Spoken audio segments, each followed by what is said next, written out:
Hello students, welcome to science चादर Hindi medium. आज के लेक्चर में अपन फिर से आ चुके हैं एल्डिहाइड कीटोनों की एक इंपॉर्टेंट अभिक्रिया को लेके। लास्ट क्लास में अपन ने एल्डोल अभिक्रिया की बात की थी और मैंने आपको बताया था एल्डोल अभिक्रिया क्या है और एल्डोल कंडेंसेशन क्या है। अगर मैं बात करूं एल्डोल अभिक्रिया होने के लिए दो कंडीशन थी। क्या कंडीशन थी? अल्फा हाइड्रोजन की उपस्थिति और दूसरी कंडीशन तनु क्षार की उपस्थिति में। तनु NaOH हो सकता है, तनु KOH हो सकता है, तनु कैल्शियम हाइड्रोक्साइड हो सकता है। मतलब एल्डोल अभिक्रिया के लिए या तो क्या होना चाहिए अपने पास, एल्डोल अभिक्रिया के लिए अल्फा हाइड्रोजन और साथ ही साथ में अपने पास होना चाहिए तनु क्षार।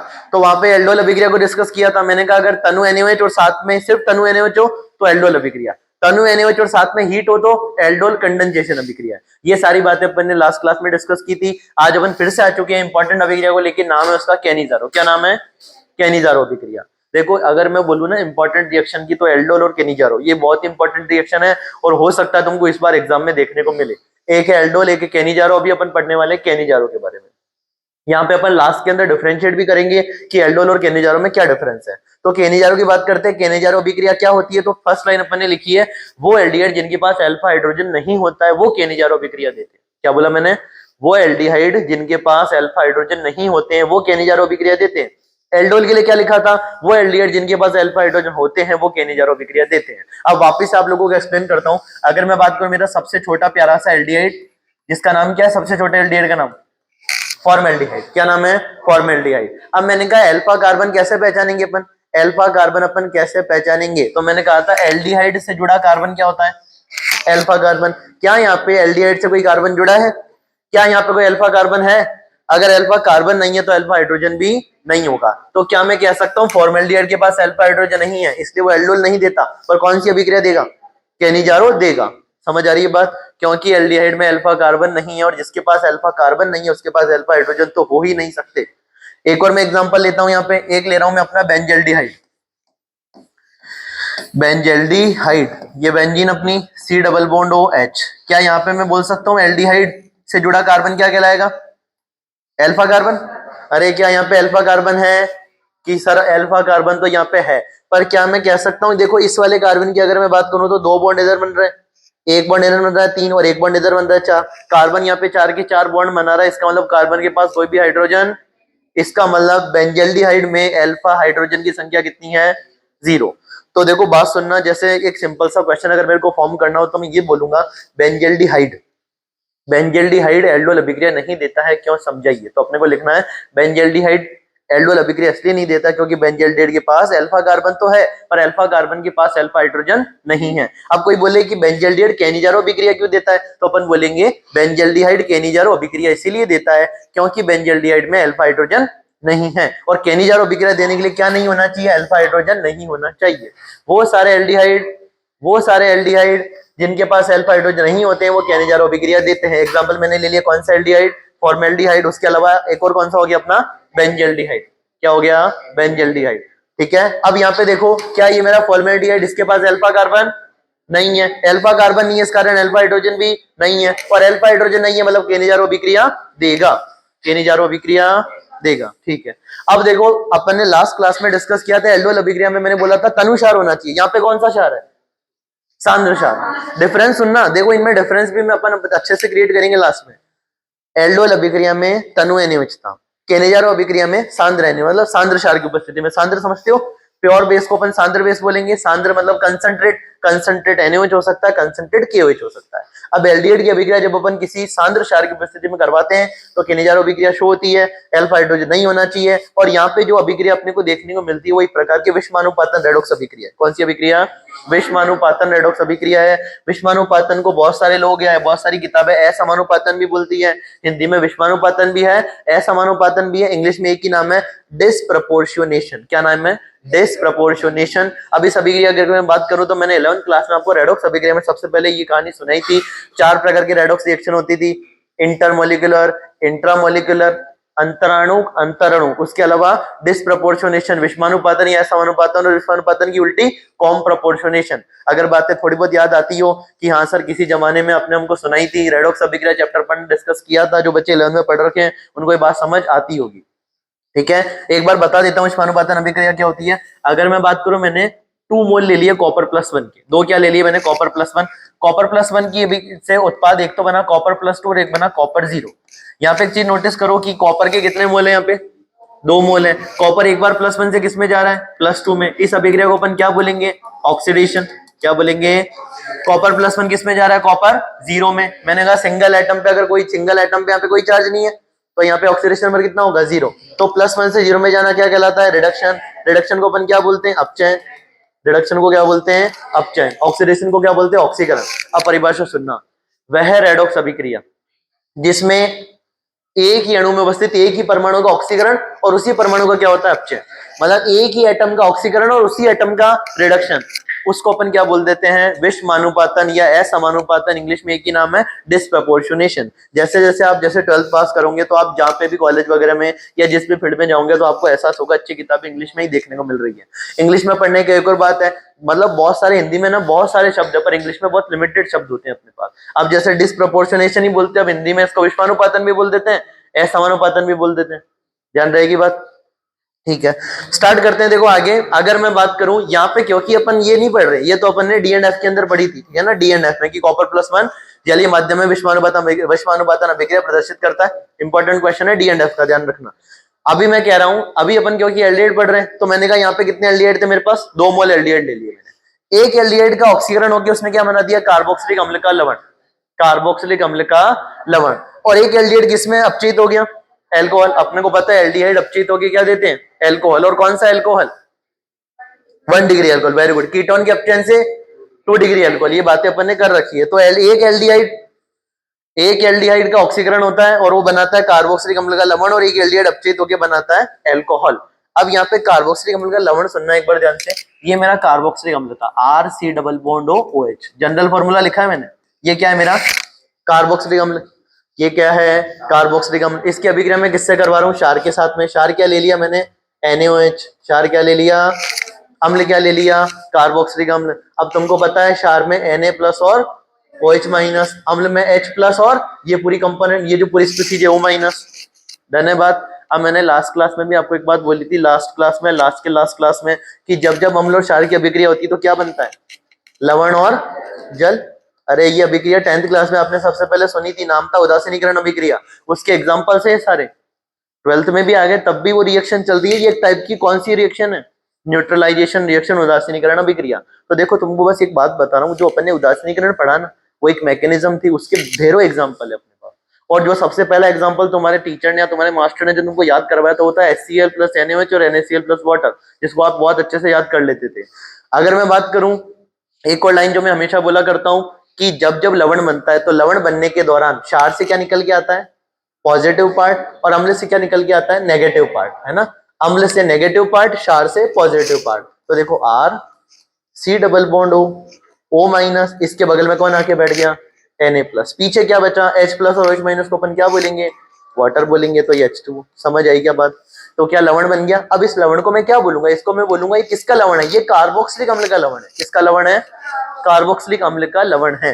तो यहाँ पे जब अपन एल्डिहाइड, 2 एल्डिहाइड लेते हैं, एक एल्डिहाइड ऑक्सीकृत होकर क्या बनाता है, कार्बोक्सिलिक अम्ल का लवण, और एक एल्डिहाइड अपचित होकर क्या बनाता है, एल्कोहल। क्योंकि अब सुनो, वापस से अभिक्रिया सुनना, किसी अभिक्रिया में एक ही अभिकारक का ऑक्सीकरण और उसी अभिकारक का क्या हो, अपचयन, ऐसी अभिक्रिया को अपन बोलते हैं विषमानुपातन रेडॉक्स अभिक्रिया। और केनिज़ारो एक प्रकार की कौन सी रेडॉक्स अभिक्रिया है, विषमानुपातन रेडॉक्स अभिक्रिया है। कनेक्टिविटी देख पा रहे हो, कहाँ 11th क्लास में अपन ने रेडॉक्स में बात की थी और कहाँ 12th क्लास की एल्डिहाइड में बात कर रहे हैं। इससे आपको समझ आएगा कि केमिस्ट्री एक दूसरे से कितनी कनेक्टेड है। और एक लाइन जो आपको बहुत याद आती होगी, मैंने कहा पूरी केमिस्ट्री क्या है, एक है। पूरी केमिस्ट्री क्या है, एक है। अगर केमिस्ट्री पढ़नी है तो चैप्टर मत देखो, टॉपिक का नाम लिखो और स्टार्ट हो जाओ। और 2 साल, 1.5-2 साल के जब आप डेडिकेशन से पढ़ोगे तो आपको एहसास होगा कि हाँ, केमिस्ट्री अब हमारे दिमाग में और दिल में दोनों जगह बस चुकी है ना। बहुत अच्छी केमिस्ट्री है ना। आगे देखो, आगे देखो, अपने पास मैंने सबसे पहला एल्डिहाइड ले लिया, फॉर्मेल्डिहाइड। क्या फॉर्मेल्डिहाइड केनिज़ारो अभिक्रिया देगा, तो अपन कहेंगे देगा, क्योंकि इसके पास अल्फा हाइड्रोजन नहीं है। लॉजिक सारे क्लियर होने चाहिए। बोर्ड में तुम्हारे, तुम नोटिस करोगे जब पेपर देके आओगे तो बताना मेरे को, तुम कहोगे सर इतना इजी पेपर आया, हमने जिस लेवल का पढ़ा था वो लेवल तो हमको देखने को ही नहीं मिला, इतना इजी लेवल हमारे एग्जाम में आया। उसका सिर्फ एक ही रीजन है कि अपन थोड़ा अच्छा खासा लेवल पढ़ रहे हैं। टाइम लग सकता है पर अपन चीजें बहुत अच्छी पढ़ रहे हैं। आगे जाओगे तो तुमको याद आएगा, हाँ सर ने बहुत सारी चीजें हमको पहले ही सिखाई, है ना। तो देखना ध्यान से ध्यान देना इधर।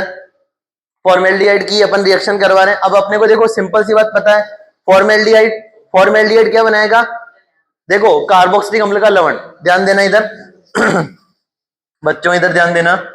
अगर मैं बात करूं मेरे को फॉर्मेल, देखो फॉर्मिक अम्ल, फॉर्मेल्डिहाइड ले लिया मैंने, H C double bond O H, क्या ले लिया मैंने, formaldehyde, H C double bond O H. इससे मेरे को क्या बनाना है, कार्बोक्सिलिक अम्ल का लवण। कैसे बनाऊंगा कार्बोक्सिलिक अम्ल, सुनना, फॉर्मेल्डिहाइड का अगर मेरे को ऑक्सीकरण करवाना हो तो कौन सा अम्ल बनेगा, फॉर्मिक अम्ल।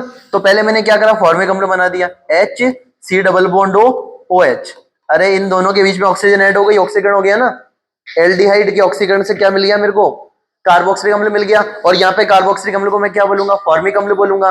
फॉर्मेल्डिहाइड के ऑक्सीकरण से फॉर्मिक अम्ल बनेगा। अब फॉर्मिक अम्ल बना, इसकी रिएक्शन NaOH से करवाई तो अपने को पता है इस O नेगेटिव के पास कौन आके बैठ जाएगा, Na पॉजिटिव, अम्ल H प्लस देगा। तो यहां से देखो क्या बनाया मैंने, H C double bond O minus, और इसके पास में कौन आके बैठ गया, Na प्लस। इसको अपन बोलेंगे सोडियम फॉर्मेट। क्या बोलेंगे, 4-5 नाम लिखता हूं इधर देखना सारी बातें तुमको पता है। H C double bond O H, इसका नाम बताना है। फिर अपने को बताना है H C double bond O H का नाम। फिर अपने को बताना है H C double bond O minus का नाम। और सबसे लास्ट में H C double bond O minus Na plus का नेम। ठीक है, अब इनके नेम लिख रहा हूं, बताना। फर्स्ट का नेम फॉर्म एल्डिहाइड, फर्स्ट का नेम फॉर्मेल्डिहाइड, सेकंड का नेम फॉर्मिक एसिड। अरे सेकंड का नेम फॉर्मिक एसिड। फॉर्म का मतलब कितने कार्बन, एक कार्बन। एसिड का मतलब कितने कार्बन, 2 कार्बन। अब यहाँ पे देखो, जब भी मैं किसी अम्ल से H प्लस निकाल देता हूं तो उसके पीछे 8 लग जाता है। एसिटिक अम्ल से बना एसिटेट, सल्फ्यूरिक अम्ल से बना सल्फेट, कार्बोनिक अम्ल से बना कार्बोनेट, ठीक है, सल्फ्यूरस अम्ल से बना सल्फाइड। तो यहाँ पे फॉर्मिक अम्ल से क्या बनेगा, फॉर्मेट। क्या बनेगा, फॉर्मेट। क्या बनेगा, फॉर्मेट। और फॉर्मेट के आगे मैंने क्या जोड़ दिया, इस फॉर्मेट के साथ सोडियम प्लस, तो नाम बनेगा सोडियम फॉर्मेट।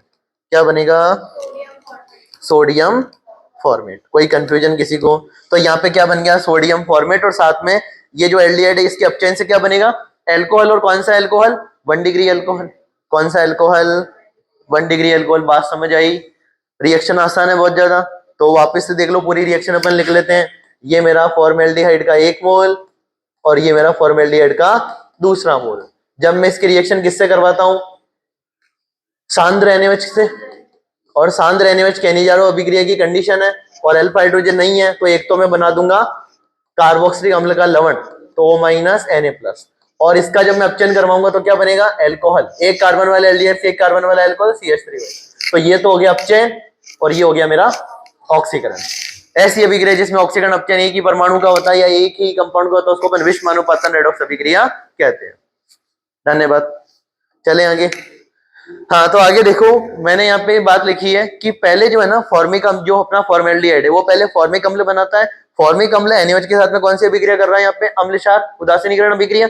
तो क्या बन जाता है, लवण बन जाता है और साथ में जल निकल जाता है। और यहाँ पे अपने पास ये है जो अपचयित होके क्या दे देता है, मेथनॉल। कोई कंफ्यूजन, तो अगर ये भी लिखा हो किसी जगह तो अपने को समझ जाना है कि ये जहाँ पे जो NaOH है ना, यहाँ पे जो NaOH है वो इससे फिर से अभिक्रिया करके इसको किसमें बना देता है, लवण में कन्वर्ट कर देता है। कोई कंफ्यूजन। अब इस अभिक्रिया का तुमको उत्पाद बना के बताना, जल्दी से सारे बच्चे ट्राई करो, इस अभिक्रिया में क्या उत्पाद बनेगा। क्या मैं कह सकता हूँ ये एक प्रकार का अपना, इसका IUPAC नेम बता सकते हो, प्रॉपर IUPAC नेम,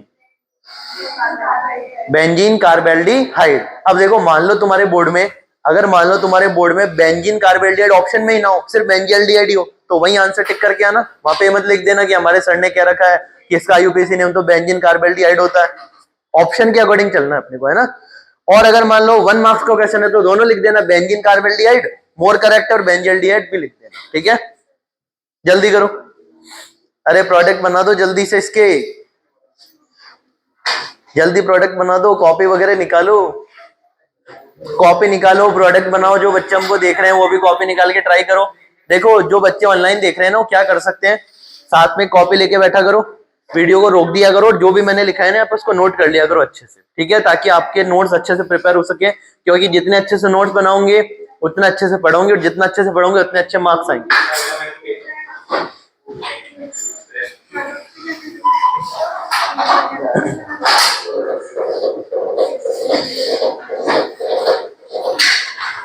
बनाए प्रोडक्ट, करें। एक बार चेक कर लेना कि क्या तुमने और मैंने सही किया है। ये मेरा एल्डिहाइड, एल्डिहाइड से ये बेंजीन रिंग जोड़ दी मैंने, बन गया बेंजल्डिहाइड। इसकी अभिक्रिया किससे करवा रहे हैं? सांद्र NaOH के साथ में। किसके साथ में? जब मैं सांद्र NaOH के साथ करवाऊंगा तो कौन सी अभिक्रिया? कौन सी अभिक्रिया? केनिजारो अभिक्रिया। कौन सी अभिक्रिया? केनिजारो अभिक्रिया में दो चीजें बनती है, एक तो बनता है कार्बोक्सिलिक अम्ल का लवण और एक बनता है अपना एल्कोहल। अब पहले मैं लवण बना देता हूं, ये बेंजीन, इसके साथ कोई छेड़छाड़ नहीं, सी डबल बॉन्ड O। अब यहाँ पे लवण बनाना है कार्बोक्सिलिक अम्ल का, तो O- के साथ क्या लिख दूंगा? Na+, बन गया ऑक्सीकरण के द्वारा। अब बात करता हूं, मेरे को इस एल्डिहाइड का ऑक्सीकरण करवाना है, इस एल्डिहाइड का ऑक्सीकरण करवाऊंगा तो ये अपनी बेंजीन रिंग, और यहाँ पे कितने कार्बन है? एक कार्बन। अरे यहाँ पे हाइड्रोजन, इस बॉन्ड को ब्रेक करो, दोनों जगह क्या जोड़ दो? हाइड्रोजन है, तो CH2OH। इसका नाम बता सकते हो? इसको अपन क्या बोलते हैं? कॉमन नेम, इसको क्या बोलेंगे? Benzylic alcohol. क्या बोलेंगे? बेंजीन से कार्बन, कार्बन से एल्कोहल। कोई बोले बेंजिलिक एल्कोहल का संबंध सूत्र लिखिए, तो आपको ये लिखना बेंजिलिक एल्कोहल। और बेंजिलिक एल्कोहल में एल्कोहल से कनेक्टेड कार्बन का संकरण क्या होगा? बेंजिलिक एल्कोहल में एल्कोहल से कनेक्टेड कार्बन का संकरण क्या होगा? sp3। क्या होगा? अरे बातें गलत मत कर देना, यहाँ पे कार्बन के पास दो तो हाइड्रोजन सिग्मा बॉन्ड और दो इधर सिग्मा बॉन्ड। अरे दो तो ये दिख रहे हैं सिग्मा और दो हाइड्रोजन, तो चार सिग्मा बॉन्ड में संकरण sp3। कोई कंफ्यूजन? चले आगे। अरे आसान है, कहनी जा रहा हो या नहीं है? हाँ यश बताओ। है स्किल लग रही? एक दो एग्जांपल और करें फिर। हाँ देखो, सुनना ध्यान से। यौगिक में अल्फा हाइड्रोजन नहीं है, यौगिक में अल्फा हाइड्रोजन नहीं है, अतः एल्डोल नहीं देगा, लेकिन केनिजारो अभिक्रिया देगा। और केनिजारो अभिक्रिया देगा, केनिजारो अभिक्रिया क्या होगा? देगा। तो अपन कह सकते हैं सांद्र NaOH की उपस्थिति में केनिजारो अभिक्रिया को प्रदर्शित करता है। अपने पास ये अपना बेंजल्डिहाइड सांद्र NaOH की उपस्थिति में, एक तो अपन ने बना दिया कार्बोक्सिलिक अम्ल का लवण और एक बना दिया अपन ने यहाँ पे बेंजिलिक एल्कोहल या बेंजाइलिक एल्कोहल। बेंजाइलिक एल्कोहल में एल्कोहल से कनेक्टेड कार्बन का संकरण sp3। कार्बन दो तो हाइड्रोजन के साथ सिग्मा बॉन्ड, एक ऊपर सिग्मा बॉन्ड एक नीचे सिग्मा बॉन्ड, टोटल चार सिग्मा बॉन्ड, चार सिग्मा बॉन्ड में संकरण अपना होता है sp3। कोई कंफ्यूजन? अब यहाँ पे जैसे अपन देखो, पहले अपन ने इसका ऑक्सीकरण करके क्या बनाया? बेंजोइक अम्ल। क्या बनाया? बेंजोइक अम्ल। फिर इसका अपन ने NaOH के साथ अभिक्रिया करवाई, अम्ल और क्षार क्रिया करके क्या बनाते हैं? लवण, और साथ में जल निकल गया। अरे ये अभिक्रिया बताने की जरूरत है क्या? ये इससे क्या बना? H की जगह क्या लगाना है? बस Na+ लगाना है। बहुत आसान रिएक्शन। ठीक है, आगे देखो। अब यहाँ पे अपन एल्डोल और केनिजारो को डिफरेंशिएट कर रहे हैं कि एल्डोल और केनिजारो में क्या डिफरेंस है। देखो, अब अगर आप थोड़ा बहुत पीछे का पढ़ के आते हो, पीछे के नोट्स रिवाइज करके आते हो, शांति से मेरे को सुनते हो और पूरा फोकस यहीं रखते हो, तो आपको चीजें काफी रिलेट करेगी। कि मैं बात करूं एल्डोल और केनिजारो की। पहला डिफरेंस, एल्डोल अभिक्रिया वो एल्डिहाइड देते हैं जिनके पास अल्फा हाइड्रोजन होता है, केनिजारो वो देते हैं जिनके पास अल्फा हाइड्रोजन नहीं होता। एल्डोल अभिक्रिया किसकी उपस्थिति में होती है? तनु क्षार की। तनु क्षार मतलब तनु NaOH, तनु के NaOH, तनु NaOH, तनु KOH, तनु CH होल्ट वाइज। और वो अभिक्रिया कौन देते हैं? केनिजारो देते हैं सांद्र NaOH में या सांद्र क्षार की उपस्थिति में। प्रोडक्ट की बात करते हैं, एल्डोल अभिक्रिया में प्रोडक्ट बनता है बीटा हाइड्रोक्सी एल्डिहाइड, और केनिजारो अभिक्रिया में प्रोडक्ट बनता है, एक तो बनता है अल्कोहल और एक बनता है कार्बोक्सिलिक अम्ल का लवण। डन है बात? एक कार्बोक्सिलिक अम्ल का लवण और एक अपना एल्कोहल। अरे डन है बात? और अगर मैं एल्डोल कंडेंसेशन की बात करूं तो एल्डोल कंडेंसेशन में अपना प्रोडक्ट बनता है अल्फा बीटा अनसैचुरेटेड एल्डिहाइड अथवा अल्फा बीटा अनसैचुरेटेड कीटोन। अरे डन है बात? तो यहाँ पे अपना एल्डिहाइड और कीटोन वाला भी एक और क्वेश्चन कर लेते हैं। चलो, ये क्वेश्चन तुमको करके बताना है। जल्दी से मैं सबकी कॉपी में चेक करूंगा, ध्यान रखना। CH3 CH3 C double bond OH। क्या ये, मेरा पहला सवाल सुनो, क्या इस, इधर देखो इधर, क्या ये कंपाउंड, क्या इस कंपाउंड में अल्फा कार्बन है? आंसर जाएगा है। एल्डिहाइड से connected carbon alpha carbon, aldehyde से कनेक्टेड कार्बन, एल्डिहाइड से कनेक्टेड कार्बन अल्फा कार्बन। तो यहाँ पे अल्फा कार्बन तो है, एल्डिहाइड से कनेक्टेड कार्बन अल्फा कार्बन। क्या अल्फा कार्बन के पास कोई हाइड्रोजन है? और अगर अल्फा हाइड्रोजन नहीं है तो एल्डोल अभिक्रिया नहीं देगा। कौन सी देगा? केनिजारो। किसकी उपस्थिति में? सांद्र क्षार की उपस्थिति में। सांद्र NaOH ले लेते हैं अपना प्यारा सा NaOH। अब बनाओ, जल्दी से बना दो इसके प्रोडक्ट।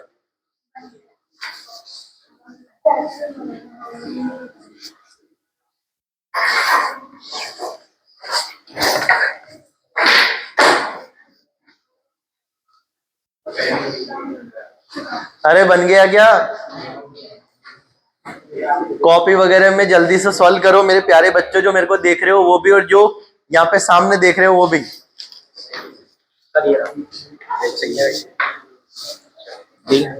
एक और, ये तो लवण बन गया, एक अल्कोहल एक लवण, ठीक है, वेरी गुड।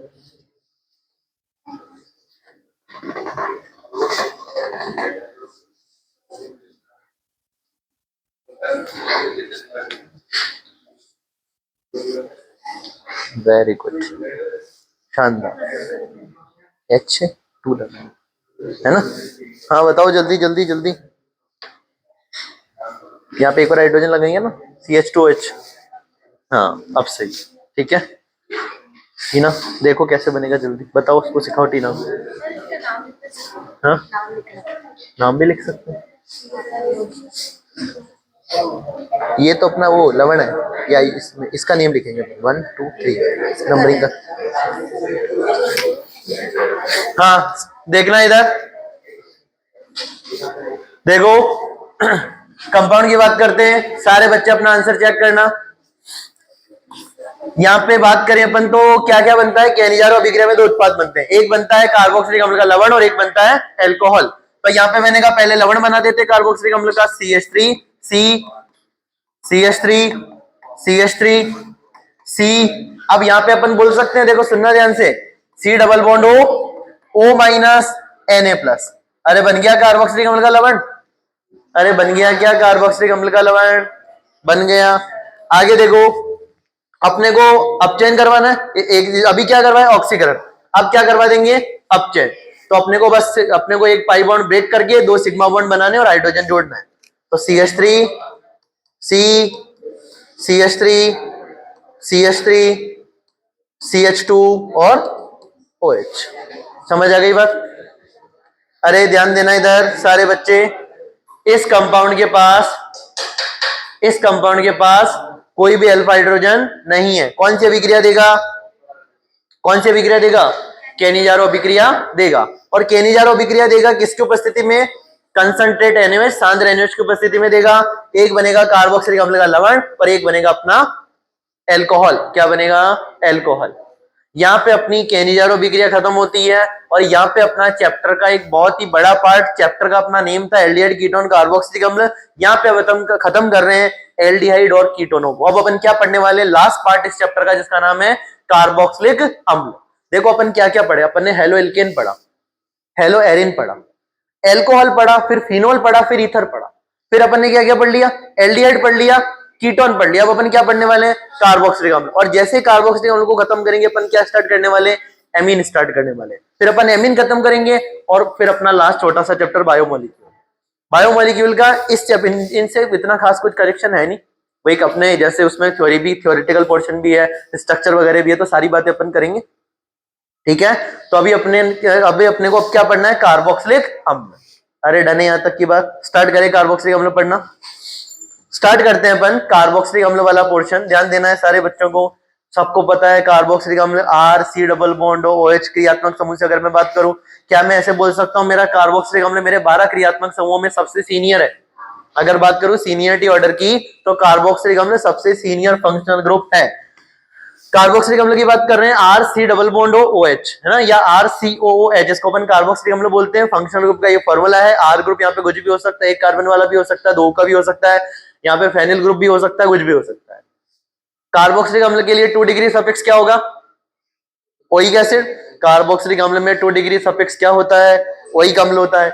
आगे बात करें इसका IUPAC नेम, तो देखो इसके IUPAC नेम की बात करें तो मैं कह सकता हूं जैसे R group, C double bond O और OH।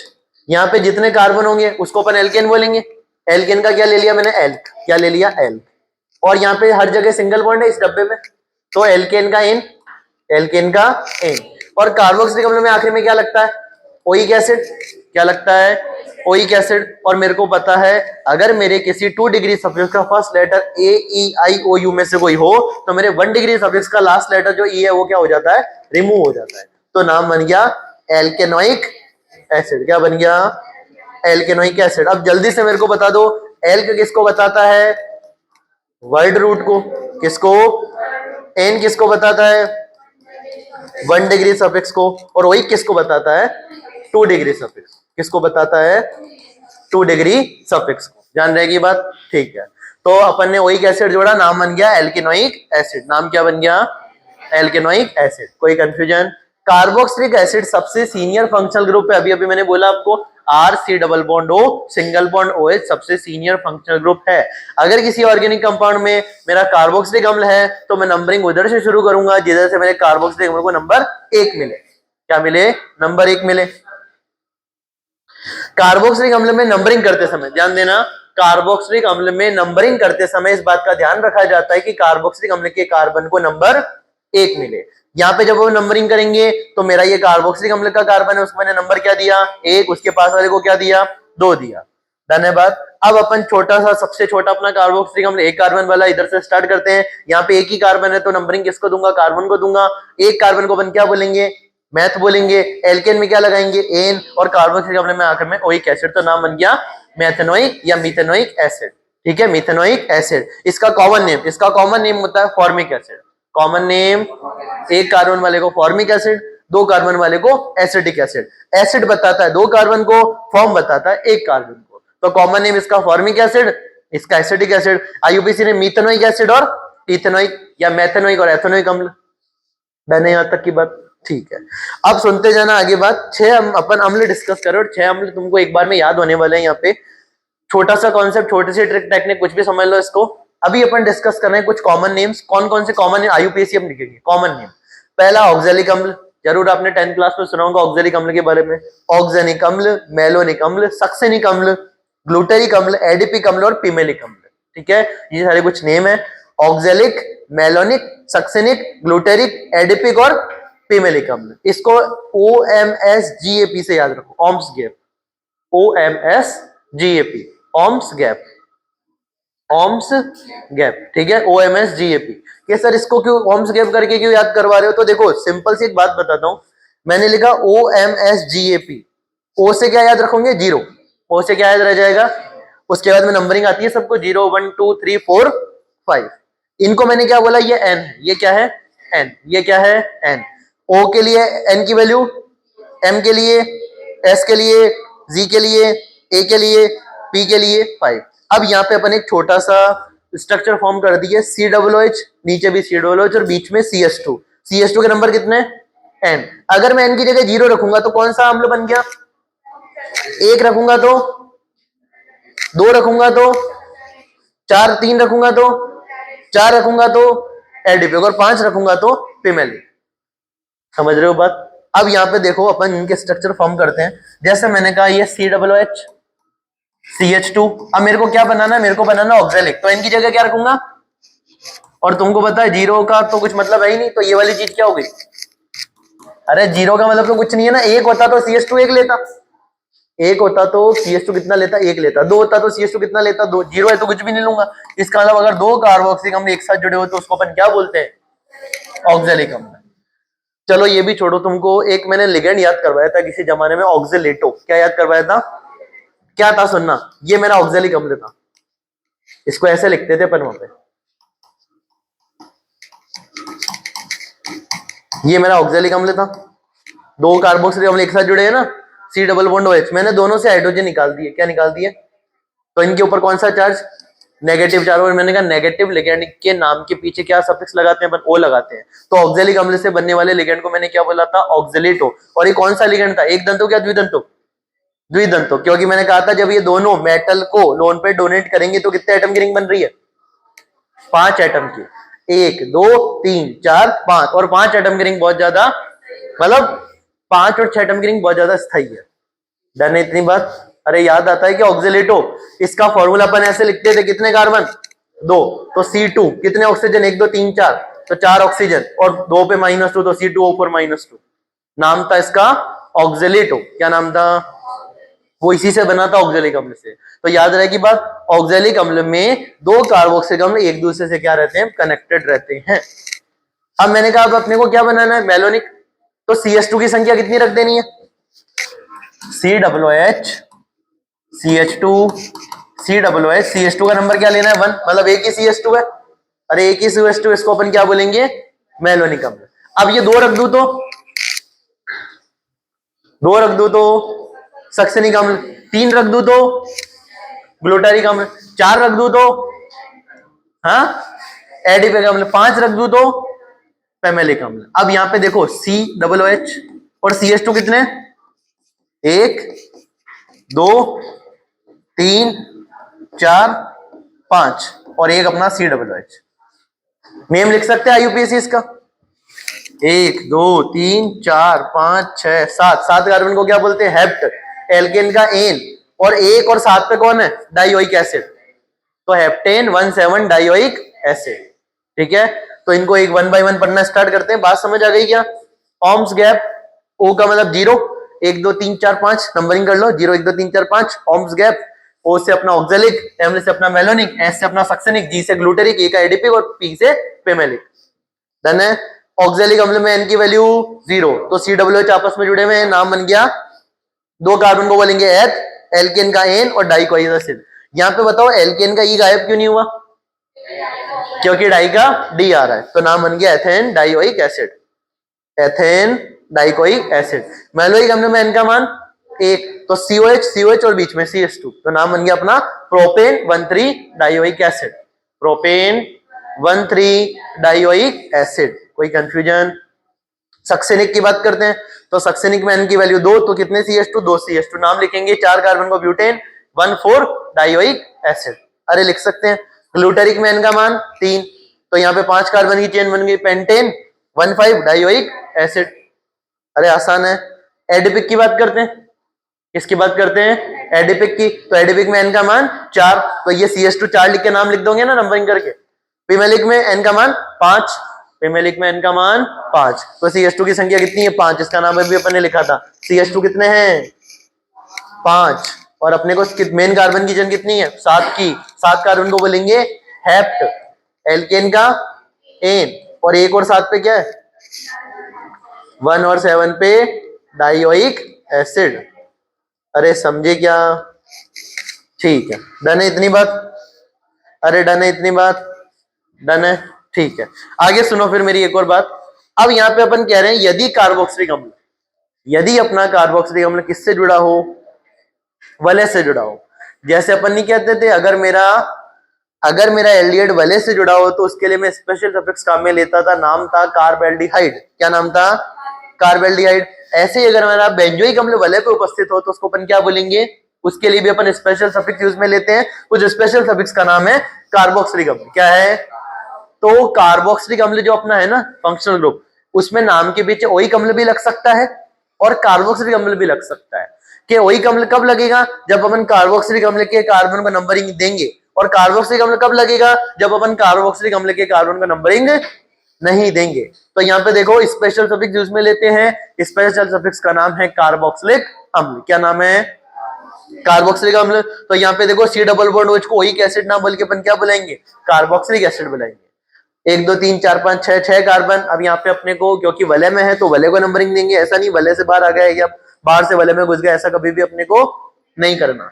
तो यहाँ पे 6 कार्बन की चेन है और यहाँ पे बेंजीन नहीं है, ये साइक्लोहेक्सेन है, तो साइक्लोहेक्सेन कार्बोक्सिलिक अम्ल। क्या बन गया, साइक्लोहेक्सेन कार्बोक्सिलिक अम्ल। अब यहाँ पे वलय है क्या, यहाँ पे वलय नहीं है, तो अपन ने कार्बोक्सिलिक अम्ल से नंबरिंग स्टार्ट की। 1 2 3 4 5 6 7 कार्बन की चेन को अपन क्या बोलेंगे, हेप्ट, एल्केन का एन और ओइक एसिड। यहाँ पे एक चीज नोटिस करूंगी आपकी, इधर बात करूं अगर मैं, इधर एल्केन का आखिरी ई गायब हो गया, इधर एल्केन का आखिरी ई गायब नहीं हुआ, क्योंकि यहाँ पे मेरा सफिक्स का फर्स्ट लेटर क्या था सी, और यहाँ पे सफिक्स का फर्स्ट लेटर ओ। लॉजिक डन है। अरे बात की गहराई समझ आ रही है, चले आगे, ठीक है। आगे देखो, अब अपने पास कार्बोक्सिलिक अम्ल बेंजीन रिंग से जुड़ा है, तो वैसे तो इसका नेम बहुत सारी जगह बेंजोइक अम्ल लिखा मिलता है। फिर से एक बात बोलूंगा, अगर आपके ये सवाल आता है और 4 ऑप्शन में से एक ऑप्शन बेंजोइक अम्ल है, तो अपने को क्या टिक करना है, बेंजोइक अम्ल। पर अगर चार में से एक ऑप्शन में बेंजीन कार्बोक्सिलिक अम्ल है और एक में बेंजोइक अम्ल है तो क्या टिक करोगे? बेंजीन कार्बोक्सिलिक अम्ल। क्या टिक करोगे? बेंजीन कार्बोक्सिलिक अम्ल मोर करेक्ट है किसके कंपैरिजन में? बेंजोइक एसिड के कंपैरिजन में। अरे डन है बात। अब मैंने कहा वलय पे दो कार्बोक्सिलिक अम्ल जुड़े, वलय में कितने कार्बोक्सिलिक अम्ल जुड़े हैं? दो कार्बोक्सिलिक अम्ल जुड़े। तो क्या मैं बोल सकता हूं अगर मेरे वलय में दो कार्बोक्सिलिक अम्ल है तो अपन नंबरिंग उधर से करेंगे जिधर से मेरे दोनों कार्बोक्सिलिक अम्ल कहां पड़े? पास में। तो मैंने दोनों को पास में नंबरिंग दे दी, 1 2 3 4 5 6। अब यहाँ पे बात करें तो इसको क्या बोलेंगे? साइक्लोहेक्सेन। साइक्लोहेक्सेन 1 2 डाई कार्बोक्सिलिक अम्ल। इसका ई नहीं हटा क्योंकि डीबीआर और सीबी है तो कोई कंफ्यूजन नहीं। अरे कोई कंफ्यूजन? एक बार इन नामकरण को देख लो फिर अपन एनसीईआरटी के प्यारे प्यारे एग्जांपल डिस्कस करते हैं।